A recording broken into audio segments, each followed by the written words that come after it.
Bellator MMA, live on DAZN once again from the Mohegan Sun Arena. And we started the night with Baby Slice facing off against Craig Campbell.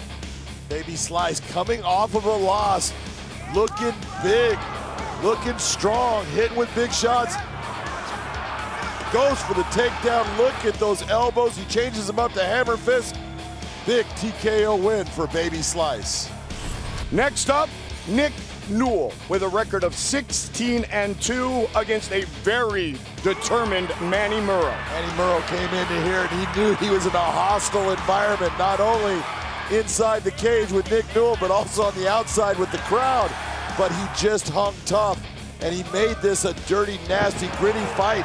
He took all of the choke attempts, all of the takedowns that Newell went after, and just kept fighting, coming after Newell and making this just a down and dirty fight. Getting Newell in the third round, taking his back, and taking a split decision victory from Newell. Up next, Patchy No Love Patrick Mix showed us once again, John, why he is truly a contender at 135. Patchy Mix is special. He gets the takedown. He quickly gets the back, locks in the triangle, but then after not being able to get the rear naked choke, goes for the Suloev stretch. He extends it. That is painful. He gets the tap. That's a fantastic submission and the second victory in a row, and 12-0 for Patchy No Love Mix. Co-main event featured Paul Daley and Syed Awad taking the fight on short notice. I say all the time, Paul Daley is so dangerous with that left hand.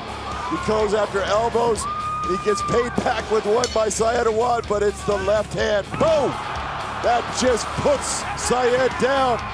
It was a huge shot. We've seen it before, and we're gonna see it again from Paul Daley.